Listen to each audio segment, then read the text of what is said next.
Hi everyone. I finally decided to post what happened to me 4 years ago. English is not my first language, and I originally posted this on Let's Not Meet FR. At that time, I was 17 years old, and I was living for a few years in a small house with my mom after my parents had divorced 6 years ago. The house wasn't huge, but we did have one floor with our bedrooms and a small garden. We also had a dog who wasn't really very scary. It was one of those small dogs with a lot of hair. If I had to point one out, I'd say his biggest fault is that he barks a lot during the day, every time someone is close from the garden. That always annoyed me, and our neighbors, quite a lot. It's important to notice that my dog never barks at night though, and always sleeps in my bed with me. Anyway, one night, in the middle of the night, I had a dream where I could hear a constant dog barking. It felt like the dream was lasting 1,000 years, but in reality it only lasted for a few seconds. All of a sudden, when I woke up from that nightmare, I didn't feel the weight of my dog on my feet like usual. I felt that something was wrong right away, and realized that my dog was actually up and barking and growling. I didn't understand what was happening.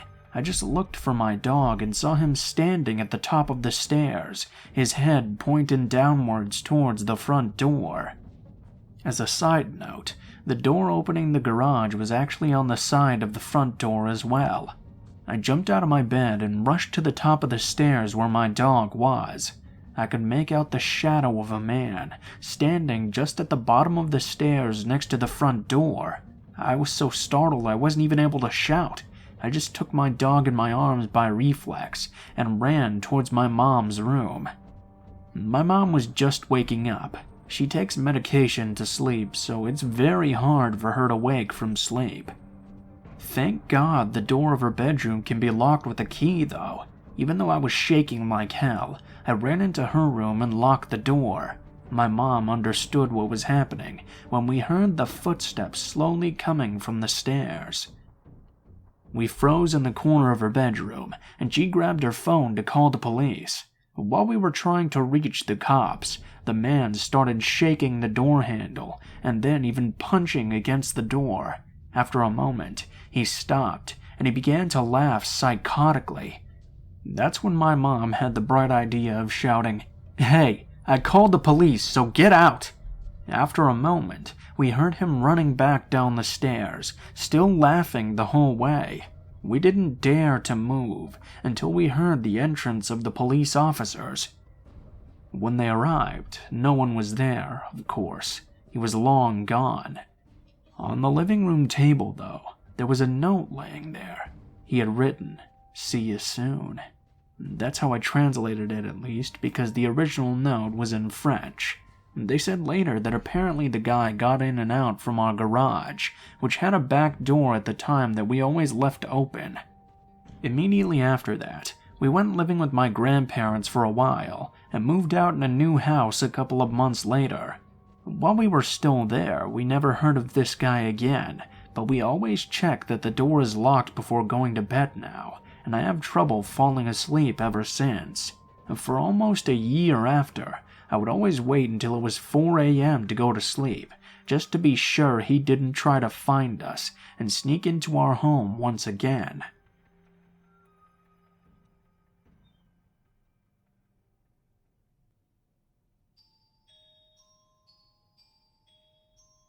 When I was young, my friends and I would always play outside at a park near my house.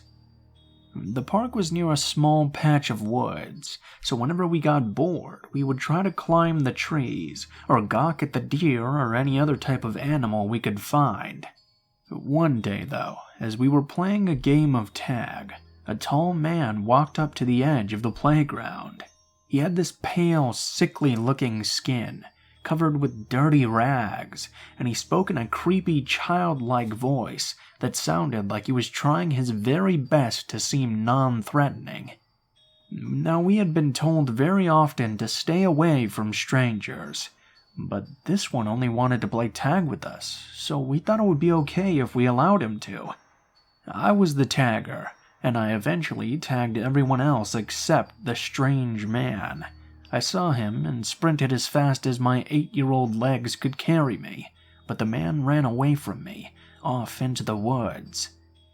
Being fiercely competitive, I didn't even stop to think about what I was doing, and just carried on merrily chasing him. We went deep into the woods, with him slowing down to almost a walking pace when I finally reached him. I tagged the man, and as soon as I touched his dirty clothes, he grabbed my hand in a cold, clammy grasp. He gripped me hard and dragged me further away from the playground. At this point, I screamed and cried and started begging for him to let me go. As I mentioned before, the woods weren't very dense and had houses on either side. If I was loud enough, I just might get someone to hear me. The man slapped me and had a panicked, crazed look in his eyes. He honestly looked more scared than me. He dragged me farther away from the playground, but I persisted in screaming until my lungs felt like they would collapse. All of a sudden, he let me go and started to bolt the other direction. I was confused and mostly relieved until I saw a man sprinting towards us at full speed. I feared for a moment that my luck had only worsened, and I made a move to run away, but I could barely move a muscle. I was just so scared and exhausted. The man got to me though, and scooped me up as I was sobbing and whimpering like an infant. He tried gently to ask me questions, but I was too hysterical to answer. Eventually he just gave up trying and called the police. I got reunited with my parents and got counseling, but the man was never found or arrested. So please, creepy-sounding kidnapper, let's never meet again.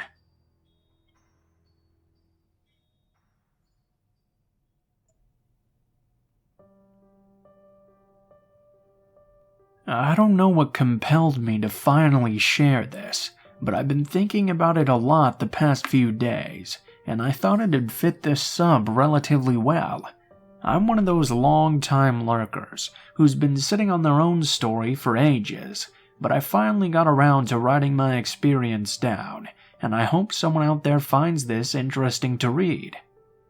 Apologies in advance for the length, though. I've thought a lot about how I want to word this, as it was the first and only time I felt legitimately afraid for my life.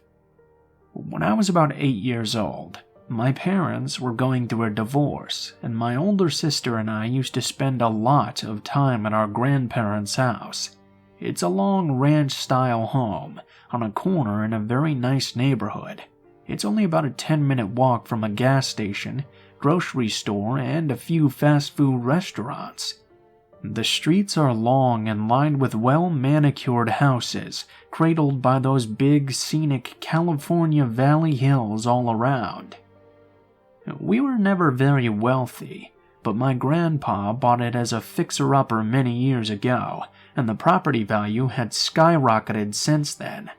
As you can imagine, it's a very safe spot, and although there weren't many other kids in the neighborhood, it wasn't uncommon to see neighbors out walking their dogs or pushing a stroller down the sidewalk outside our house. Although my mom was especially protective all our lives, this particular neighborhood was densely populated, and my family knew just about everyone who lived there. She grew up in that same neighborhood herself, so she was understandably trusting of the people there. She would every once in a while let my sister and I walk to the Rotten Robbie gas station, right on the other end of the block to grab a snack. I always had a habit of getting a ring pop, and my sister would grab a Three Musketeers before we made our way back home. My sister was about 11 at the time, and this small amount of freedom was a really big deal to us. Nothing compared to just walking down that street all by ourselves in the summertime, laughing and joking around, a couple of dollar bills in our pockets. I truly felt like I owned the world. The one oddity I ever noticed around the neighborhood was that a small camper was parked on the side of the road opposite to the gas station, right along the backside of the fence of another house. It always sat there in the shade, just like a permanent fixture, all the windows constantly covered by opaque beige curtains. Even now, I can't explain why, but it always gave me the sense of foreboding whenever I'd walk past it. I was almost positive someone was living inside it, because at times, I'd hear the air conditioning running as it sat stagnant in the same spot. The hairs on my neck would always stand on end whenever I had to go by, particularly as I passed by the camper door.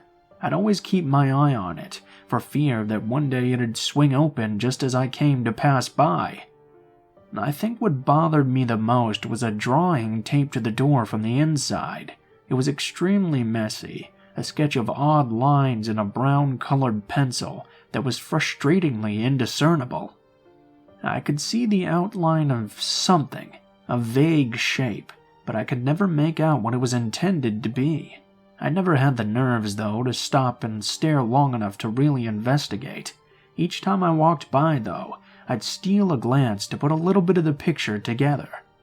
A year prior to the incident I'm about to describe, I was walking with my mom past the camper in the shade.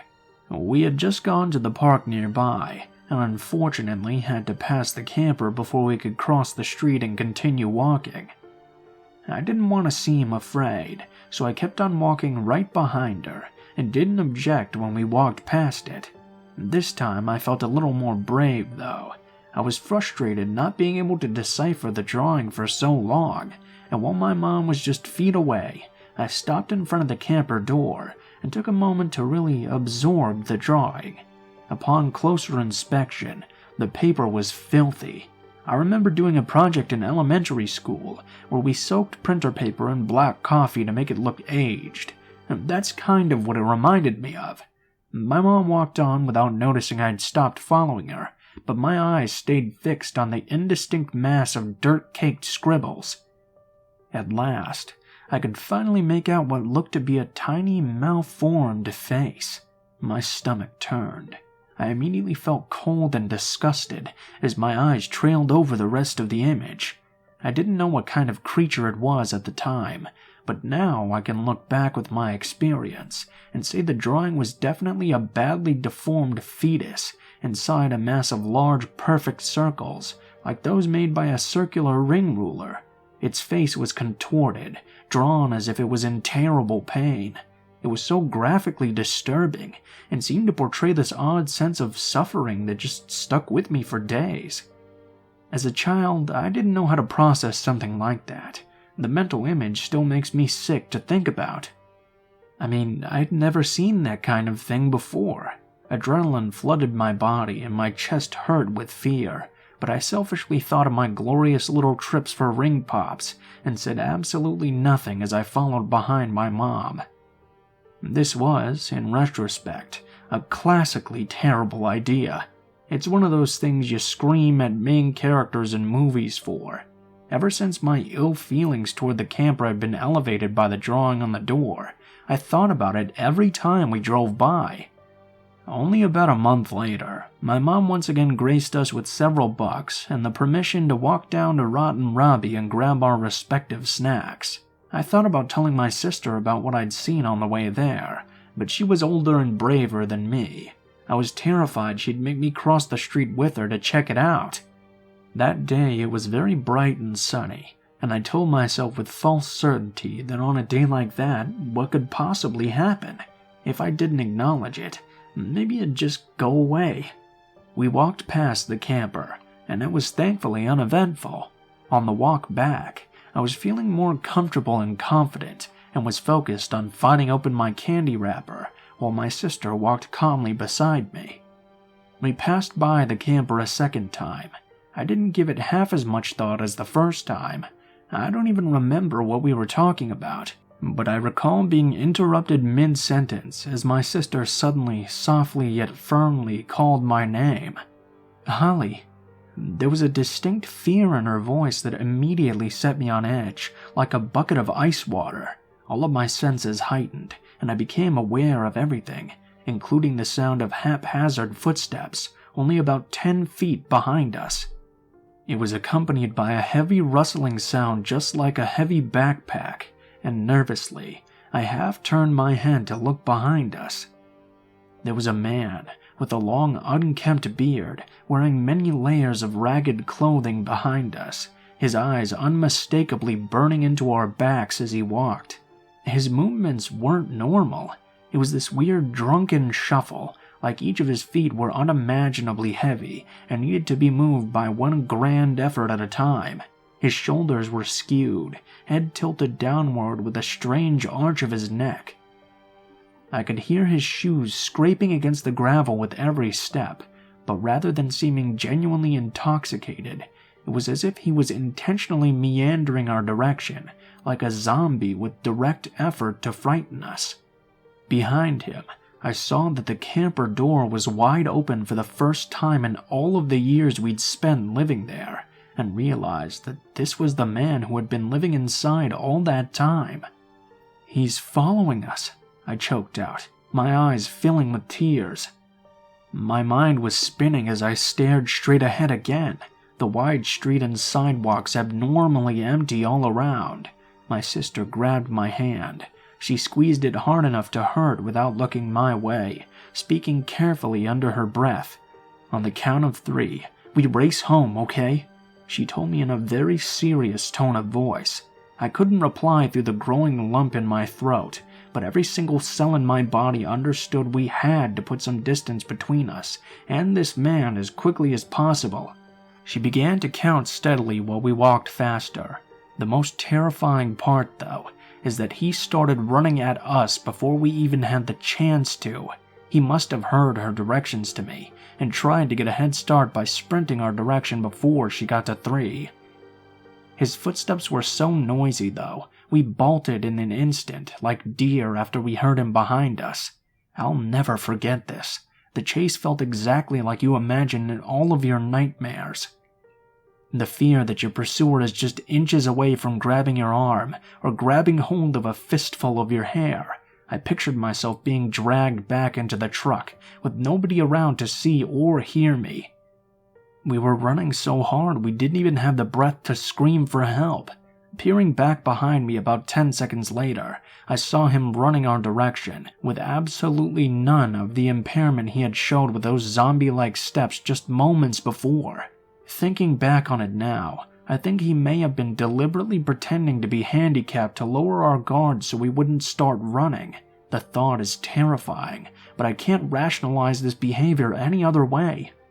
Eventually we made it to our grandparents' house, and without looking behind us, we yanked open the stubborn old door before slamming it closed, scrambling past their excited dogs to get as deep into the house as possible. I don't even think we locked the door. Our main goal was just getting within the line of sight of any adults as quickly as possible. My mom was inside talking to my grandpa at the table and gave us an amused look when we bounded into the living room. Since we were kids, running around wasn't anything out of the ordinary. She didn't even ask what happened as we collapsed on the couch and tried our best to catch our breath. The inside of the house felt so safe and felt in such good spirits that I didn't want to bring up what had just happened.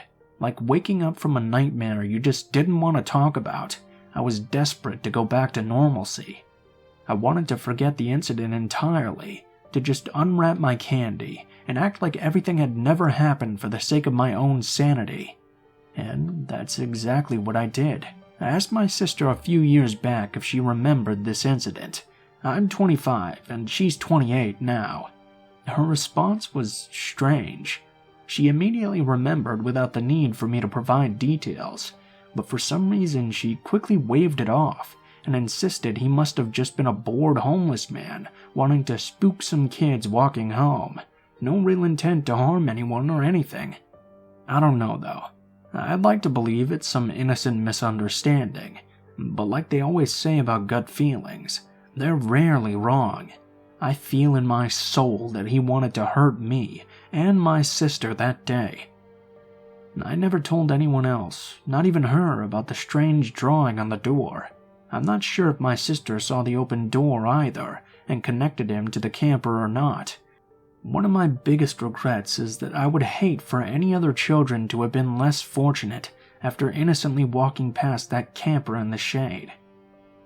I believe he may have chosen the spot between the park and the gas station deliberately due to the number of children walking around the area. After that experience, I never saw the camper again a day or so after this. I'm not proud of how I handled this. I would encourage anyone who finds themselves in a similar situation to contact the authorities immediately for the safety of others around you. I don't know if maybe this whole story comes off as melodramatic, but it was very real and very frightening in a way I can never forget.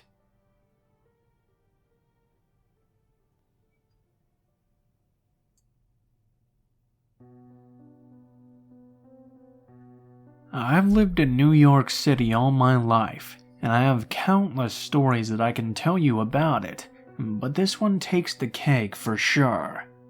I live in one of the safest and most affluent neighborhoods in all of Brooklyn, near the Verrazano Bridge. My friends and I, being high school students at the time, would use fake IDs to get into this college bar in Manhattan on most weekends. There's one train line that serves my neighborhood, and even then it's quite a decent walk to get to the nearest one. On this night, my friends and I left our neighborhood and boarded the train. Everything was totally fine on the way to the bar. It's one straight shot ride there, and we all had a pretty decent time. I left the bar at around 3 in the morning, and my friends decided that they would all stay at one of my friends' grandparents' houses in the neighborhood next to mine, as to not get caught by their parents. This was because the area was served by a different train line. We boarded the train headed towards my neighborhood, but my friends disembarked about 7 or 8 stations before I needed to get off, so that they could transfer over to the other train line. As I said before, my neighborhood is very affluent, and most people do not use the subway. They opt for cars instead. It's semi-suburban. Imagine a mix of New Jersey and a scene at a Saturday Night Fever. Therefore, I was the only person in my car. 2 stops after my friends left the train, a man wearing a stuffed black backpack entered the car and sat down in one of the corner seats, right next to an advertisement plastered on the wall. I paid little attention to him, but of course anyone boarding the train at 3 a.m. in my area would be kind of unnerving, especially because of his shabby appearance. He definitely wasn't homeless, but he also definitely had not showered for at least a few days. My eyes stayed glued to my phone for about 5 minutes, until my attention was ripped away from AFK Arena due to the man removing a large permanent marker from his backpack. He began to write on the advertisement and smiled at me every so often, as if he wanted me to acknowledge whatever he was scribbling down. The man began to draw a hanged man with several religious crosses surrounding him. He then began to write phrases on the advertisement. "The end is near. You will pay for your sins. The awakening is upon us," etc. All seemingly normal stuff for a super religious person to say or write, even if it was a bit unnerving that this was happening at 3 a.m. in a very empty train car. I tried to shrug the situation off because I didn't want to freak myself out, as I'm the kind of person who tends to overthink things like this. However, when I next looked up at the advertisement, he had written something else. "Make sure you check behind you on your way home." Then he gave me an unnerving smile once more. At this point I freaked the fuck out. I was still semi-drunk, and my anxiety disorder was not helping anything to the situation at hand. I got up and moved to the opposite end of the car. My station was next, so I thought that I was just dealing with some loony and that I'd be fine. As I exited the train, the man hopped off as well. Now here's where I really felt like I was in danger. He was following me, but he had this blank face. No creepy smile or making sure that I was paying attention to his actions. He was completely blank. I began to briskly walk through my silent neighborhood. No one was out. It was 3 a.m. for fuck's sake. The man trailed behind me with his backpack my entire way home. I made sure to double lock my doors once I got inside. I didn't tell my mom because I knew she would have had 10 times the panic attacks I did on the train. When I entered my room, I peered out the window. There the man still was, staring blankly at my front door. He stood there for about 5 minutes before finally leaving, walking off into the darkness. I have no idea what the man wanted from me, or why he followed me off the train. To this day, I still make myself believe that he simply was deranged or had some sort of mental illness. I don't even want to think that he had any sinister intentions.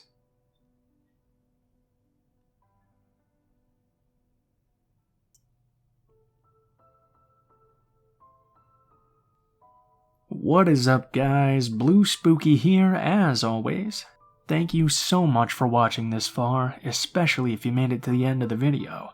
If you have any criticisms or comments you'd like to share with me, please be sure to leave those in the comments below.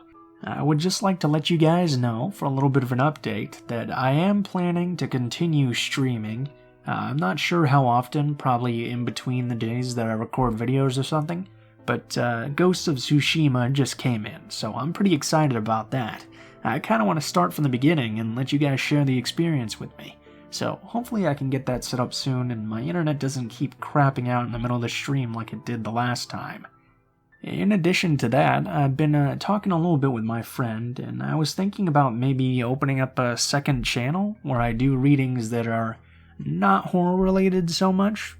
Just reading various web novels I'm interested in, or maybe doing some fan dubs of comics or something like that, or just reading other general Reddit threads that are a little more funny and not as serious as the stuff I normally read. Let me know if you guys would be interested in that, and I'll think about doing that soon. I'll probably make a couple of test videos and release those next week, so I'll have a link to those as soon as those are ready. As always, the links to all of my social media are in the description below. If you would like to contact me, please be sure to take a look, as it contains my Facebook, Gmail, Twitter, and my Twitch account, which I'm planning to be using in conjunction with my YouTube streaming, so I'll actually be on that more. Fair warning ahead though, guys, I don't respond as much on Facebook. So if you want to get a hold of me a lot easier, be sure to email me or send me a message on Twitter, because I usually respond to those as soon as I can right away, but sometimes it takes me a little bit longer to respond to the Facebook ones. If you have a story that you'd like me to read, or you have a story that you'd like to send in yourself, please be sure to send me an email at bluespookyreadings@gmail.com. It's also listed in the description of the video.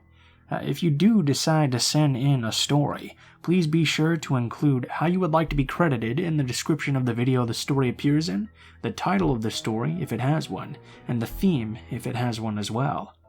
Please be sure when you're sending your stories that they're not too grammatically incorrect so that I can still read them.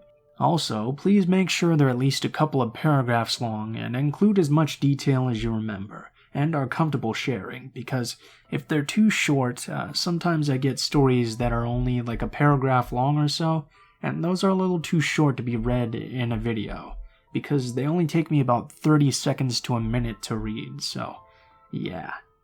I do appreciate everything you guys send in though, and I do read it all, so thank you very much. If you guys are curious about the music used in this video, it can all be found in the description below the video as well, and I have links to the artists, as well as listing all of the songs contained in the video in the order of which they appear. As well, please be sure to check out my friend Alan's social media, which is listed in the description as well, because he does all of my thumbnails and basically all of the art for all of my channels and various projects, and he's a very good friend of mine. He does excellent work too, so if you want to get any commissions or you just want to see some cool horror art, he's the guy to definitely check out, so please be sure to give him some love. I think that's about everything for now, guys. There's not too much to update. I know I've been a little bit slacking on the end slate recently, so I'm gonna try to update that as long as there are updates to inform you guys on. So sorry about using the same one for so long, but finally it's changed up. Yay! I think that's all for now, guys, though, so thank you so much for watching, and I hope you guys have a wonderful day.